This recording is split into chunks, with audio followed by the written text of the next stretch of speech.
Okay, good morning, everyone. Thank you for being here bright and early. Very nice to see you all. Many people from different corners of the world. So welcome to this morning event on the Super Efficient Equipment and Appliance Deployment Initiative, looking at the importance of super efficient appliances for heating and cooling. We're in a very warm Rio de Janeiro today, so cooling is very, very much felt. Heating is also a very important topic. So with that in mind, we have several speakers and then a panel discussion. So I'd like to jump directly to our opening remarks and ask Ms. Mary Burce Warlick, Deputy Executive Director of the International Energy Agency. Thank you.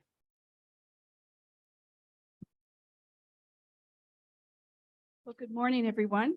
And thank you so much for joining us today and for the opportunity to be with you here in Rio for this really important discussion on the importance of super efficient appliances for cooling and heating. It's really a pleasure to be here in Rio de Janeiro, and I've spent the past few days in the region as well, coming from a few days in Santiago, Chile, where we had a workshop. So coming from the late winter in France, and I know a number of other of you have come from the Northern Hemisphere as well. It certainly is a great opportunity to enjoy some warm weather, but also we can very much relate, I think, to the need for access to cooling as well as heating. So this session today aims to advance the global energy efficiency agenda, looking into finance, appliance, and equipment policies as tools for accelerating clean energy action with a focus on heating and cooling.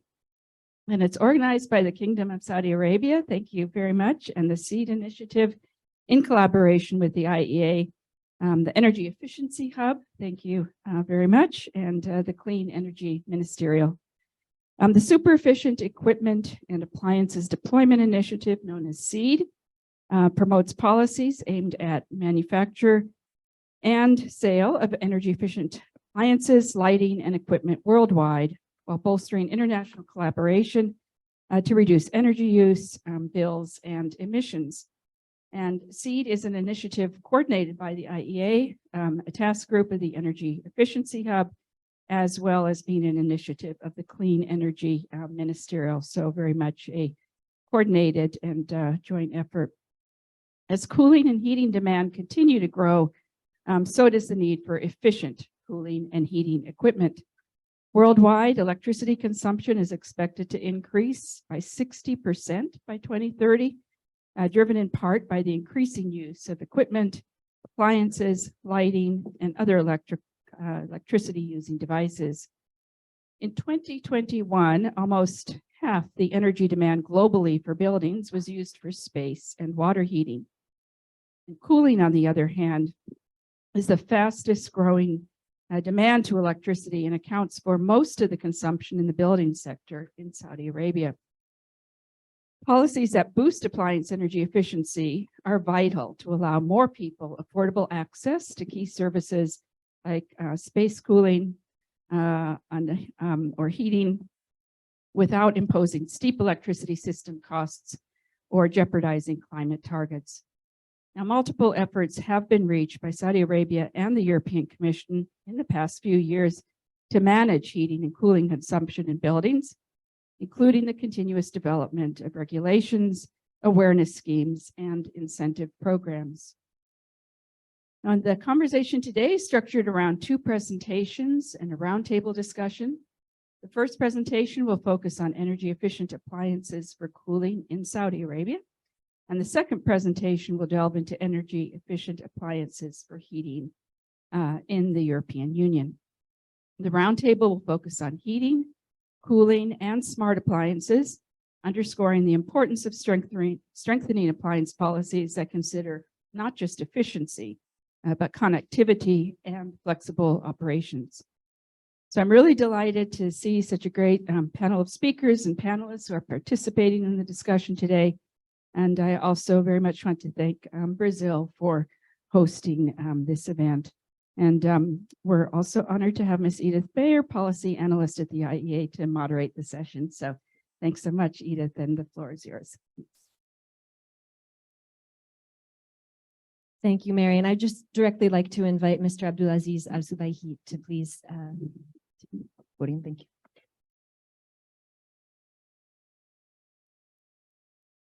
Hello, good morning, everyone. Thank you for the opening remarks and introduction. We'd also like to thank Brazil for hosting this event. It's a great opportunity to share Saudi Arabia's experience in formulating sustainable energy efficiency policy in the building sector, closely looking at the cooling in Saudi Arabia. So to put things into perspective, the kingdom's efforts in energy efficiency just started back in 2010 upon the establishment of the Saudi Energy Efficiency Center, in short, SEAD, where we initially focused on three major sectors, buildings, industry, and transport, collectively accounting for more than 90% of the domestic energy demand. And when we take a closer look at buildings, we find that most of the electricity accounts for ACs or cooling by 65%, followed by 11% accounted for white goods and lighting as well. So we had to mitigate this increase in demand in the building sector, especially for ACs and cooling, required cooling. And we did this through multiple efforts in 4 pillars. First of all, the development of standards and regulations, and I'll talk about that in just a few. Second is the investment in the development of the human capacity building as well. It's a very important pillar for us in Saudi. Third is development of incentive schemes as well. And last but not least, the retrofit exercises or practices in the existing building stock to save energy and mitigate the increase in demand in the sector. So when it comes to the first pillar, the development of standards and regulations, we've developed 28 standards and regulations in Saudi, covering building envelope and indirectly related to the required cooling, mitigate the required amount of cooling in buildings. We've also covered all types of air conditioners, developing standards with continuous improvements for the minimum energy performance standard requirements. Since 2012, the first published standard for ACs until 2018, we increased the minimum energy performance standard requirements for split air conditioners by 57%, just to mitigate this increase in consumption, and naturally phase out the inefficient products in the market. We've also recently, in 2021, introduced the seasonal energy efficiency ratio. So following international practices and taking into consideration the weather temperature bin in Saudi Arabia, where we issue labeling for these AC products. Now, most of the products, energy efficient products in buildings have issued standards and regulations, but 9 of them have mandatory labeling. So by this, we enable the end user to make better choices upon purchase of efficient technologies while comparing between products. Not only that, but we've developed the Saudi building code. So any type of building in Saudi, whether it's residential, governmental, or commercial, that's going to be newly built and constructed, have to abide by the enforcement and requirements of the Saudi building code. And this concerns the new buildings. And I'll get back to afterwards with the retrofits of the existing building stock. Not only that, when it comes to human capacity building, we've developed a mobile app for all end users. So they can simply scan the QR code on the label upon the product for two reasons. One, for inspection purposes, to ensure that the information displayed on the label actually matches the product information. And if not, they can actually just report that it's not matching, and then the government will take the required actions afterwards. We also enable them to make comparison. If they want to go purchase a product, let's say air conditioners, then we have a list of all ACs that are available in the market that are actually more efficient. So we would aid them in making better choices upon purchasement. And when it comes to testing and inspection, we have these standards and regulations in place. But if we're not going to ensure that these standards or minimum energy performance standard requirements are met, then we're not going to get the most out of these standards and regulations. So we have a solid inspection and testing program in Saudi Arabia, where we do inspection visits either in the market or draw samples from the borders and test them. We've tested more than 2,500 samples we have purchased. More than 6 million products have been re-exported from borders that do not meet the minimum energy performance standard requirements in Saudi. And we've conducted more than 100,000 inspection visits all over, just to ensure that the requirements are being met. And this is something that we find very unique in Saudi Arabia. Not a lot of countries have applied this type of inspection scheme. And going back to the human capacity building, we have a national awareness program. We've launched more than 25 mass media campaigns throughout the kingdom, where we aware people and promote energy efficiency activities that would save energy. When it comes to AC, we promote setting the temperature upon a certain thermostat degrees on 24 degrees Celsius, according to our thermal conditions in Saudi. We've also promote actually purchasing the exact and wanted capacity for the specific size, so not to go to overcapacity and then consume more energy, and so on. And just recently, we've also launched a national awareness campaign targeting kids from 4 to 12 years of age. And this is something that we don't see in other countries as well, because we think that this age group is very significant towards energy efficiency, promoting energy efficiency savings measures as well. Now, we also provide technical courses in universities. More than 22 universities in Saudi have incorporated energy efficiency curriculums, and more than 120,000 students have enrolled in these courses. We also provide certification programs, whether it's certified energy managers and auditors and other certification programs, where more than 600 individuals have been successfully certified. So we ensure that the required skill set in Saudi Arabia are being met for now and the future energy efficiency practices. Not only that, but we've taken a step further. We've developed an incentive scheme for high efficient air conditioners of the type split ACs of 13 and above energy efficiency ratio. So what happens is that we incentivize end users upon purchasing air conditioning products that they would go to a targeted and selected models, and then we provide incentive scheme upon purchase. And this incentive scheme lasted for a pilot phase for 6 months, and then a 2.5 rollout, a 2.5 year full rollout. More than 125,000 end users have benefited from this incentive scheme, where more than 295,000 high efficient ACs have been sold in the market compared to regular ACs that do not save energy. The last pillar is that we focused also on retrofitting of existing building as well. We've developed a licensing scheme to certify energy services company to conduct retrofit activities in the existing building stock, plus the development of the National Super ESCO Tershid, where all government buildings are required to go through Tershid as an intermediary to conduct building retrofits. Out of the existing buildings, governmental stock and public schools, 12,600 buildings have either conducted retrofit activities or have signed contracts to conduct retrofit activities in the future. Not only that, but we've also covered street lamps. We've retrofitted and changed more than 3.6 million street lamps out of the total 4 million across Saudi Arabia. Now, these efforts are conducted to mitigate the increasing consumption in the building sector. And of course, with the focus on AC products, we've also just recently have a pilot phase launched for not only split air conditioners, but for window type of ACs, where the end user can purchase and replace his old inefficient window AC with a new one, designed one right now. And we provide incentive scheme as well. We're currently in the pilot phase, targeting 50,000 units, but then we're going to expand, hopefully expand in the future. Now, these efforts are conducted in Saudi Arabia, but we did not stop there. Of course, we have more work to do within Saudi, but we're also collaborating with the region as well. Just 2 weeks ago, we've met under the Gulf Standardization Organization. We've met government members from all over the Gulf countries to establish one unified label and standard for the ACs, so we can accommodate all efforts, where Saudi Arabia shared its experience with the most recent update of standards to cover the whole region as well. Thank you.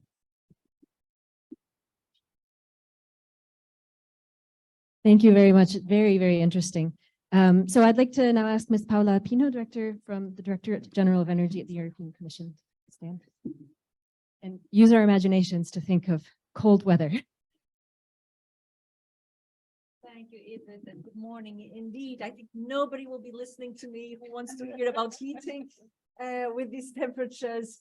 And yet in Europe, heating is still the issue, right?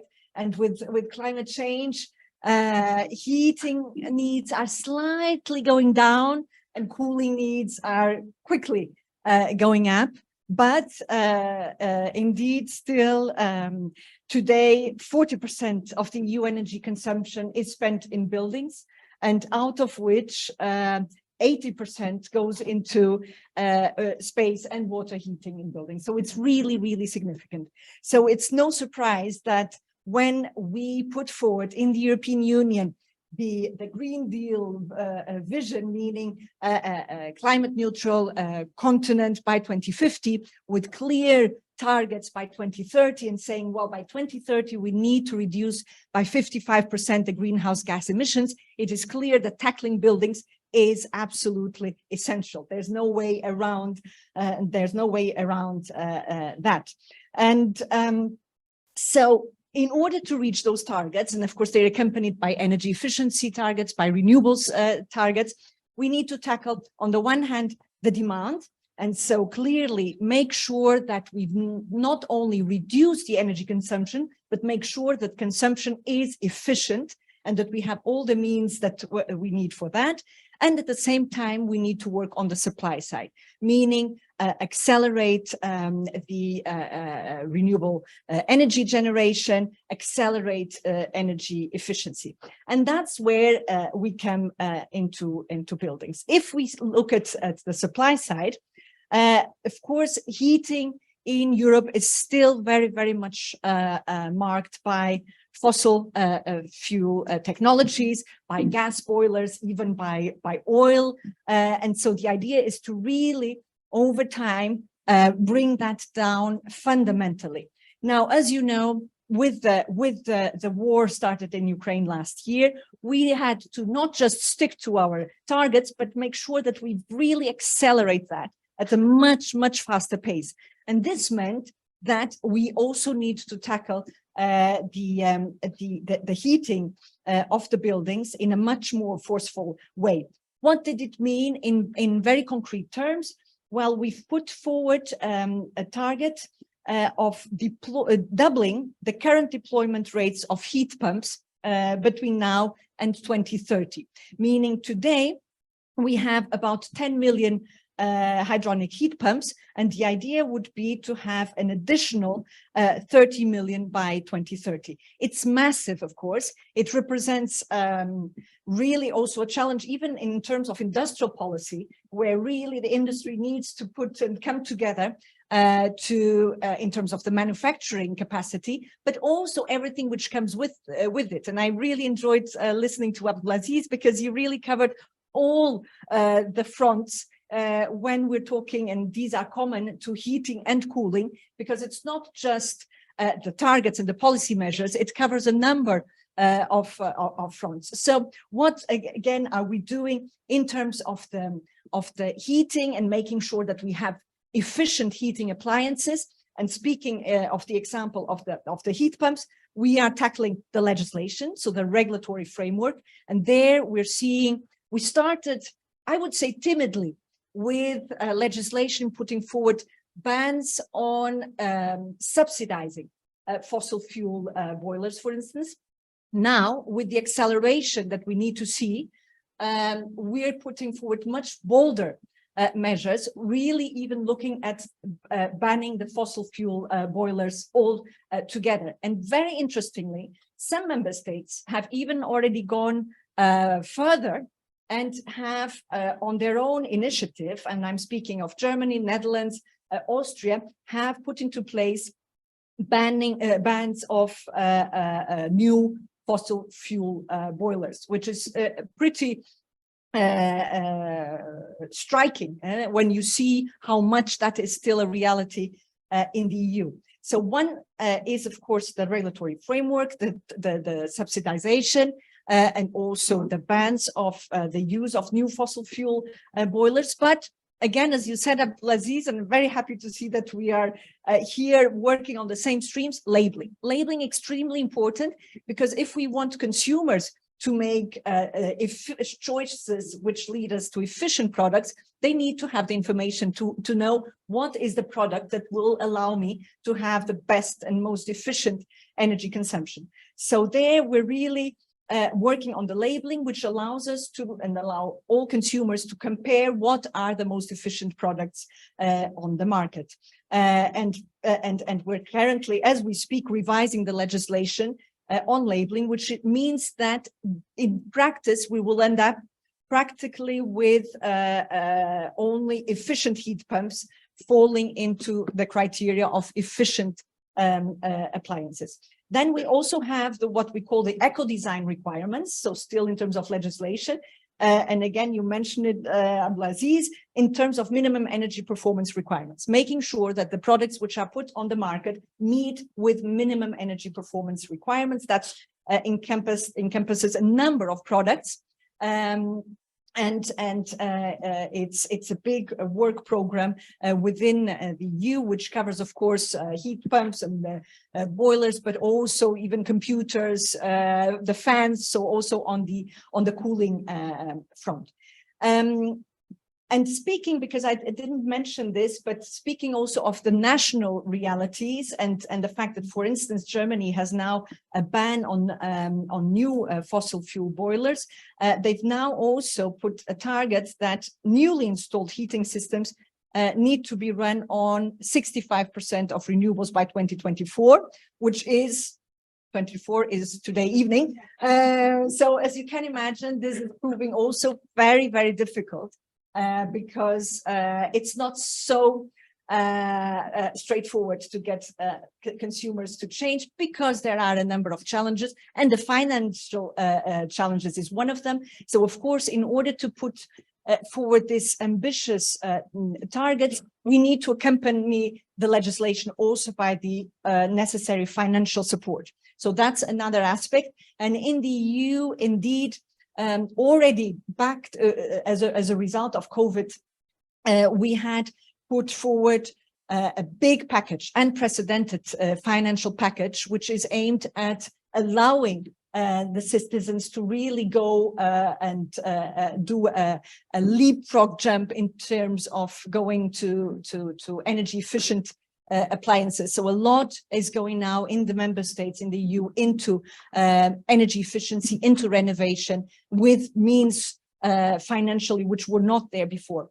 The other is skills, and we can have the best targets and the best legislation if we don't have the people on the ground who will install, for instance, the heat pumps. You can already forget about it. So now we're working very specifically on a heat pump action plan, which is precisely aimed at covering all these fronts, and work with the industry so that industry really comes together in terms of making sure that there is the necessary training and that we have the skilled workforce. And I'm still puzzled when I hear industry sometimes competing with each other. And there's such a momentum now that industry really needs to come together, independent, put aside the different brands, and focus on building the workforce that is needed to actually deploy all these new appliances. And of course, and that's why we're here this week, research and innovation needs to go into this, needs to continue to go, because there is still a path and a journey to make in terms of making it ever more efficient, lighter, you name it. So that's why still, as we gather here today, it's still, and that's why also in SEAD, the Commission is involved directly, because we believe that there's still margins to be seized in terms of the research, in terms of the innovation that can be achieved here. So with this, just to set the scene, and really nice to see that I think we're working on the same streams. Thank you.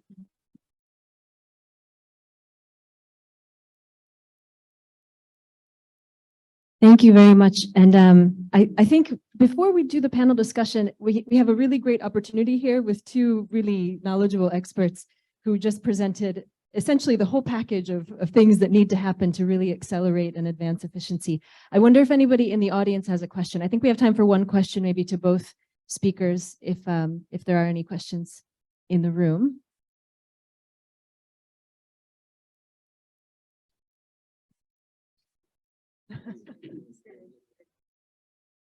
It's very quiet. No questions. Maybe a provocative question.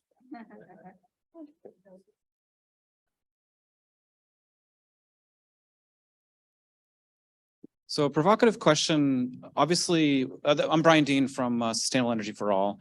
And obviously we need to have a lot of these fundamental policies. We need to have the technology in place and the skills. How do we get to super efficient deployment? And you know, obviously there's a big gap between getting minimum energy performance standards and getting the mass population adopting those. But how do we then get to really deploying at scale? You know, the air conditioners that won the Global Cooling Prize, 5 times greater climate impacts. How do we get those type of technologies really into the market at scale? So thoughts on that would be great.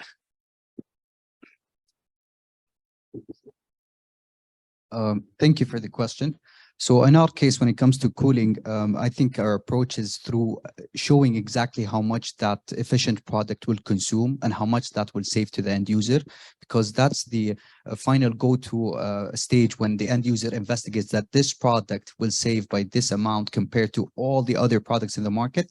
Then more end users will purchase this product. They will tell their colleagues or friends that they've purchased this, that their bill is less, and then their friends will go on. And then naturally, this manufacturer will deploy more of that product and ensure that he improves the efficiency of that product. So when we introduced the seasonal energy efficiency ratio, it gave us that edge of showing that compressors that work partially, not consistent throughout the year, have the highest rating. And we had to ensure. Now the market, before most technologies were in the same leveling label, but now after introduction of the seasonal energy efficiency ratio, we find that there's a differentiation between technologies. So the most efficient is at the top, the fixed capacities are at the middle, and then the inefficient ones at the bottom. And then they naturally would, the end users would naturally purchase more efficient. And then of course we enabled it with incentive schemes in some part, so that would ensure that these specific products need to be deployed, but they're expensive. So that's how we went upon.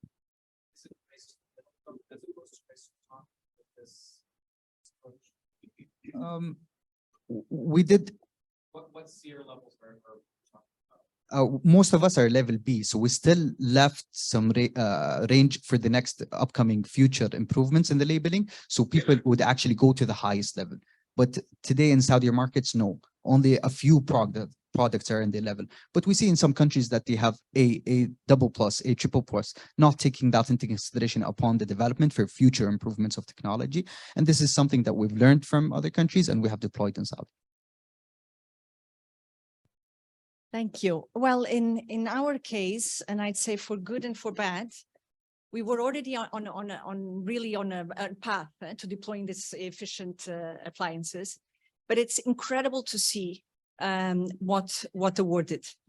And let me give you some figures, and maybe I should have quoted this figure also, that from the needs of gas, and you know what this means for Europe, the fact that we lost 80% of the gas supplied by our main supplier, and that actually now we're actively phasing that out on our own initiative.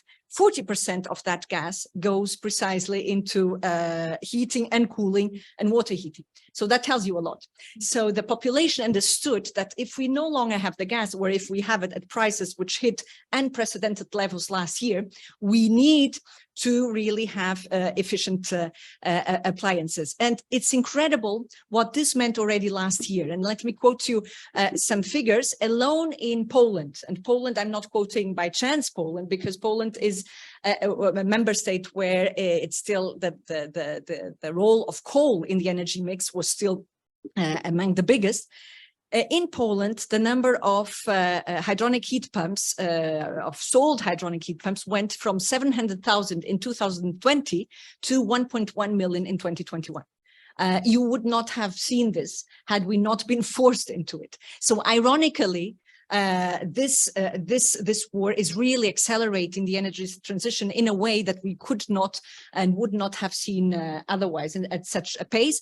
Industry is understanding that, and now we really have to come together across the chain. So meaning that, of course, the regulators, but the industry, the consumers understood the need. And so we need to really tackle all these obstacles to make sure that the products are also available. And then it will be the way to the super efficient, but there will be a way. It won't be a jump, I think. Thank you very much. And thank you for the great question. So I'd just like to give a hand one more time to our speakers. Thank you very much.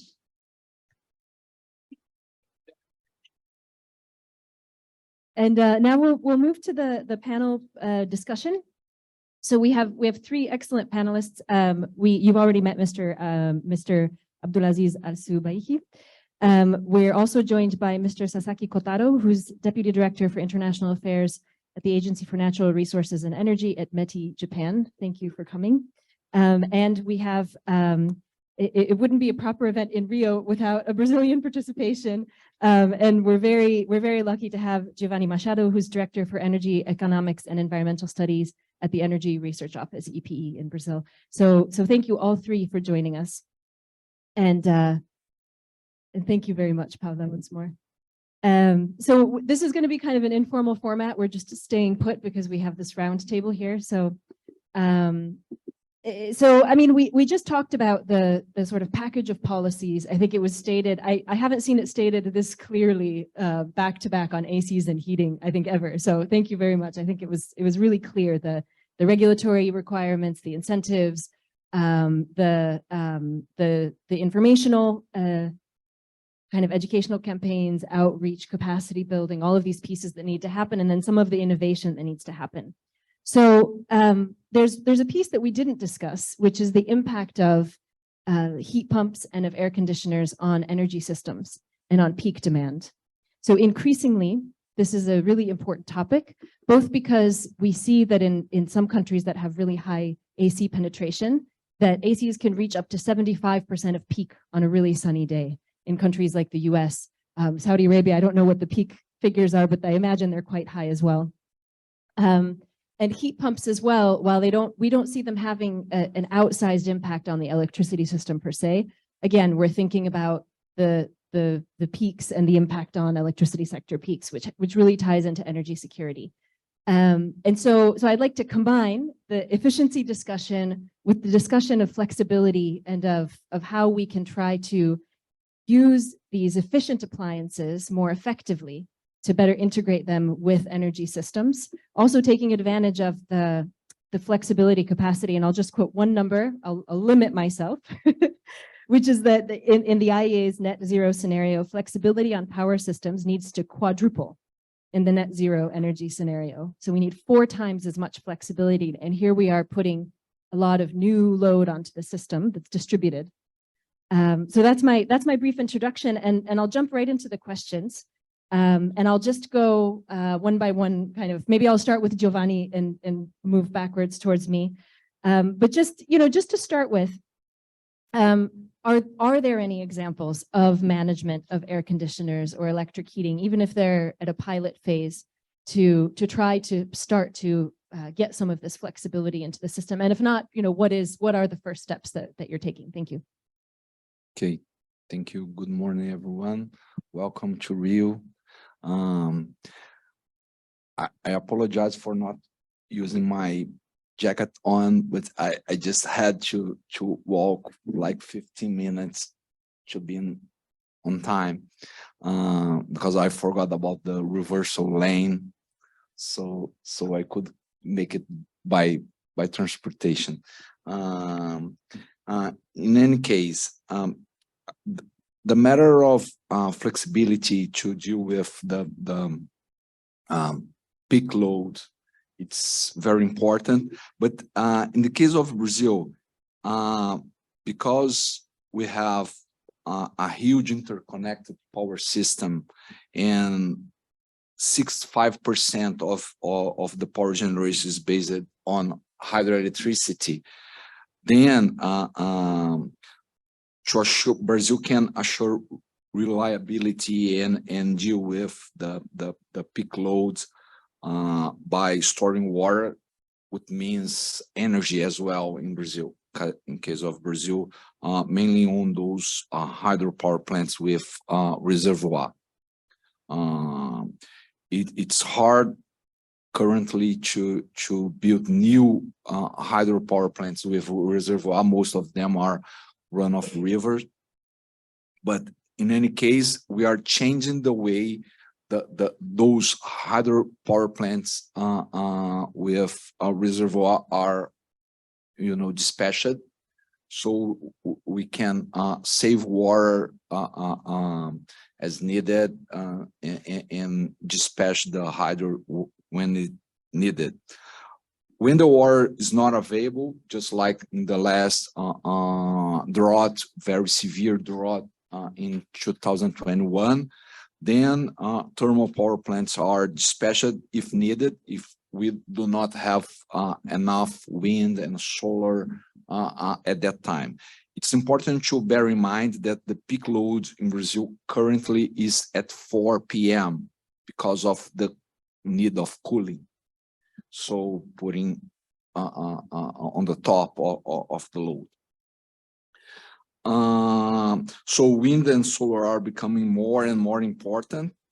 When we look to energy storage, as I mentioned, as of today, it's much more about water than batteries. But there is a lot of studies regarding batteries, mainly to deal with, let's say, with transmission bottlenecks and things like that. Demand response is being structured with policy and market design, but there is potential, but it's need to be untapped. And of course, the potential requires sharp variation in load. When the load is flat, there is no potential.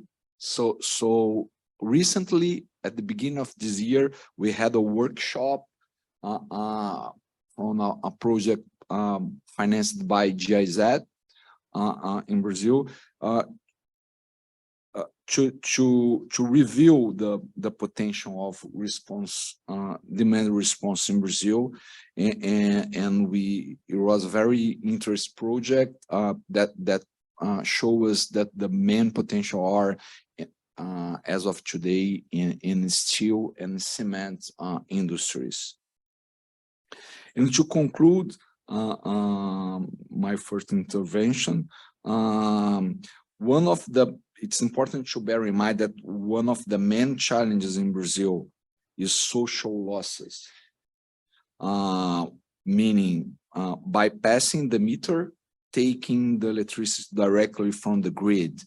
And so it's very related to air conditioning. So this is, if you look to Brazil, the reality, the economic reality of Brazil, this is one of the major challenges in Brazil, how to deal with the social losses. So that's my intervention by now. Thank you. Thank you very much, Giovanni. And yeah, the issue of access to cooling is a very, very important one that you flagged. So I appreciate you flagging that. So Mr. Sasaki, if I can turn to you, and Giovanni mentioned demand response, and I know that in Brazil you've just introduced a kind of permanent demand response program after having some pilots. In Japan, what are the steps being taken, if any, to get the flexibility out of some of these devices? Thank you. Okay, thank you very much, moderator. My name is Kotaro Sasaki. So the question, my answer is, I believe that the demand side initiatives for peak load reduction, the use of low cost or surplus renewables are very important. And in Japan, demand response is already being used in production processes and manufacturing industry and in storage batteries installed in buildings. I would like to introduce an example of a demand response using storage batteries and air conditioners in a supermarket. In the supermarket, load leveling was achieved by changing storage batteries at night. The night is electricity demand is low, and discharging them during the daytime. So when electricity demand is high. At the same time, demand was reduced by controlling the air conditioning load in real time during peak electricity demand periods. In addition, the system was also fully automated, so including the reporting of demand response result. Since the demand response was handled through automation, it could be implemented without increasing the workload. Operators were able to receive merit from implementing energy saving and as well as benefits from demand reduction. Thank you. Thank you. That's really interesting. And just a very brief follow-up question. When you say the operators, are these the utilities who are managing the demand? Yes, so the utilities, and it is not realized, but we are hoping in the future there are aggregators to control the demand. Thank you. Thank you. So same question for Mr. Abdulaziz about demand side flexibility. Thank you. Okay, thank you for your question. So yes, peak load is of concern, and we do take that into consideration upon the development of these standards. We list or enforce our maps not only on T1, which is 35 degrees Celsius or 95 degree Fahrenheit, but also T3, 46 degrees Celsius and 115 degree Fahrenheit. And so that contributes to minimize the consumption at the peak load. And we naturally improve these requirements every 3 to 5 years, increasing that level of maps in both T1 and T3. While also these retrofits projects that I mentioned in the morning, yes, we're increasing the amount of new ACs being purchased and deployed in housing, but we're also working intensively on replacing the existing stock as well with new efficient ACs as well to reduce that demand. Thank you very much. So now just maybe a more technical question, which is in order to, so Sasaki-san mentioned automating this flexibility potential, which requires there to be some technology in the air conditioners to enable that. So often the term that people use that's not technical is smart ready. And there are discussions about introducing this kind of requirement into minimum energy performance standards. So requiring not only energy efficiency, but requiring that these devices be smart ready, so that when the structure is in place to do the kind of thing that this example of grocery stores showed us, that they can do it. So just a question on whether there are discussions about introducing these kinds of requirements into minimum energy performance standards, or maybe this has already been introduced and I don't know about it. So please, if you could, maybe we'll start with you, and thank you. So the function of, as we call it, smart ready has not been implemented as part of our standards, only maps, as I mentioned, but we have planned to update the large capacity AC standard as of this year and in the next upcoming months. And if we investigate through our technical committee that consists of either government, labs, international standard organizations, manufacturers, if we propose this as in terms of a function and we find consensus among all, then we have to provide this to leadership, and then there is a possibility that we get this approvals and then inflected as an enforcement procedure. Thank you. Thank you. So just moving directly back down the line, Mr. Sasaki. Thank you very much. So I mentioned that the demand side initiatives for peak load reduction is very important.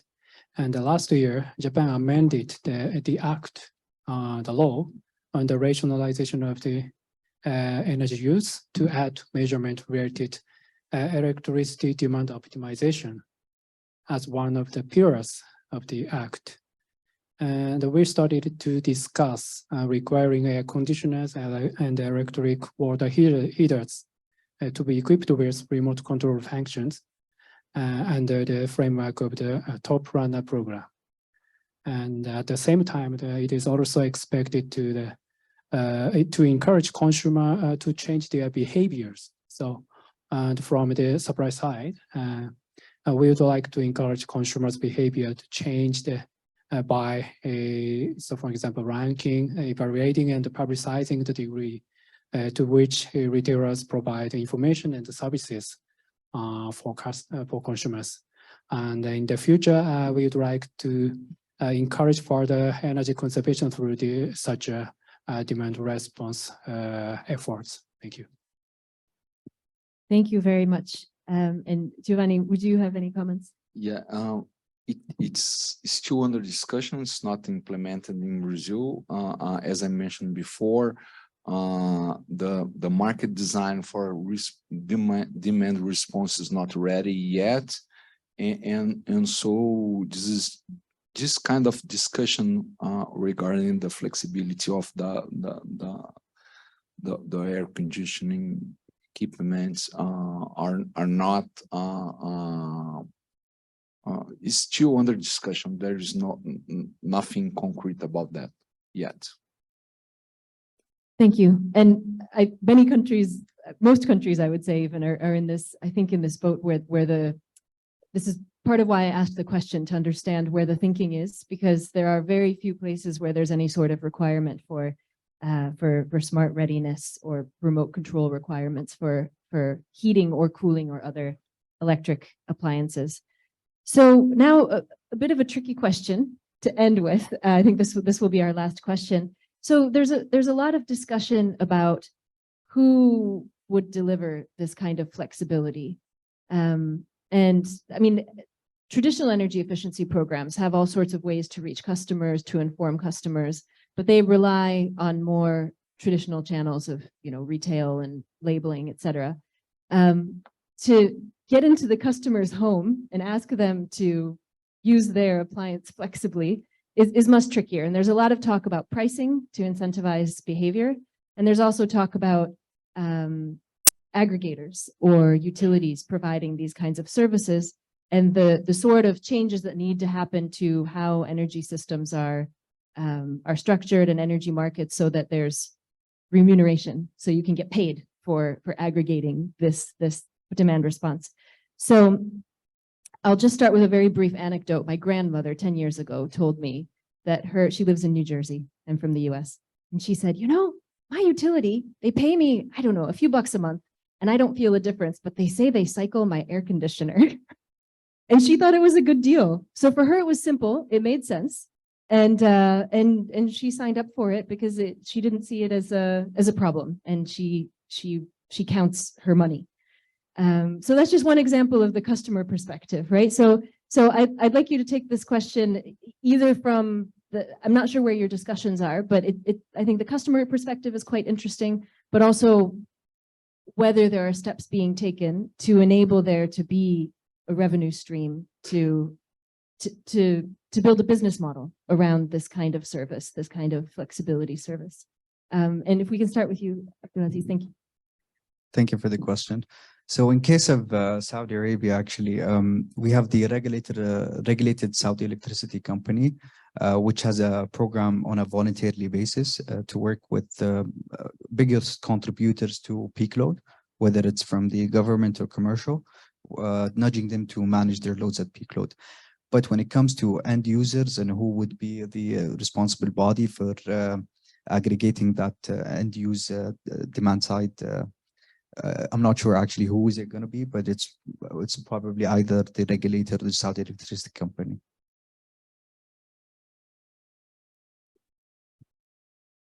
Okay, thank you very much. So it's very interesting story of that. So first of all, utilizating the storage batteries and the heat pump water heaters are important to meet consumers' comfort. This is the best for the answer. And after then, demand response can contribute to the stabilizing electricity supply and demand by suppressing demand when they are tight. Also, it can charge surplus electricity from renewable energy sources. On the other hand, it would be difficult to implement such demand response by on only user behavior. Therefore, in the future, it is important to aim for demand response ready.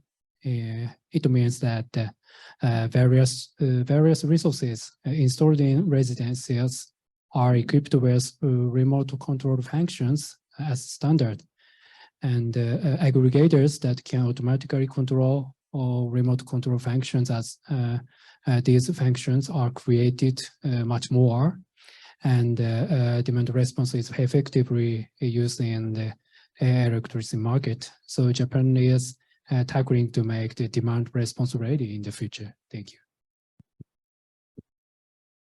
Thank you. Once again, the market design is not completely yet, so it's still under discussion, but our feeling is that the LDCs and aggregators will have the role to do that, to have the demand control. But once again, the national operator still the agent that is in charge of providing the most of the flexibility in the Brazilian case, because of all the interconnections of the system. So my feeling is that the flexibility from the national operator will be greater than those from demand response. But the demand response will be very important. But for the reliability of the system as a whole, the national operator still the main stakeholder. Thank you. So this has been a very interesting discussion. Thank you all for your contributions. I think between the presentations, which really laid out rapid and broad uptake of efficient appliances in Saudi Arabia, in Europe, and then this discussion on the flexibility side of things, which is a newer discussion, I would say, but a very interesting one, and I think a very important one, particularly as we see more happening on distribution level with solar PV and distributed storage. It's a discussion to be continued. I'd now like to invite Jonathan Sinton to give us some closing remarks, the head of the Secretariat of the Energy Efficiency Hub. Thanks very much.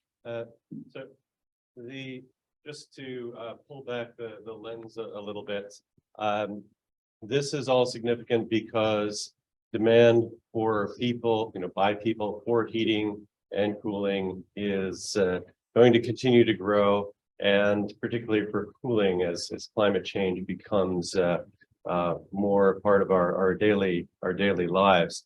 The IEA recently released a report on the health impacts of sustainable cooling. About 3.5 billion people worldwide, about half the world's population, lives in very hot climates, and air conditioner ownership among that population is only 15%. And that 15% already is demonstrating big health impacts. It's saving close to 200,000 lives every year. That need is going to continue to grow, and the health benefits that not just to mortality and to health will increase with increasing deployment of air conditioners, which need to be efficient and powered by sustainable energy. Of course, there are health impacts of underheating as well, and those are also well known. So everything that we've heard about today, all of the developments in Saudi Arabia, in Brazil, in Japan, in Europe, depend on learning from past experience and learning from each other. And that's what the Clean Energy Ministerial is about. That's what the Energy Efficiency Hub is about. That's what SEAD is about.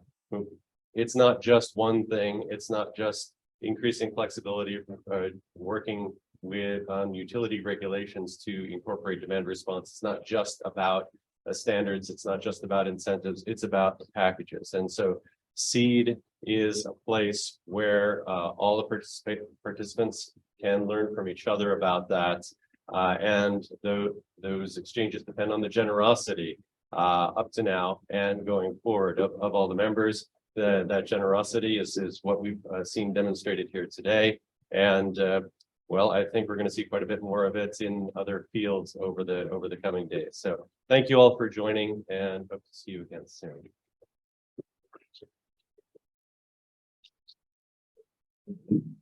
Thank you. And yeah, with that, I think we're closing this session and moving to the opening session of the ministerial. Thank you, everybody. And thank you to our speakers.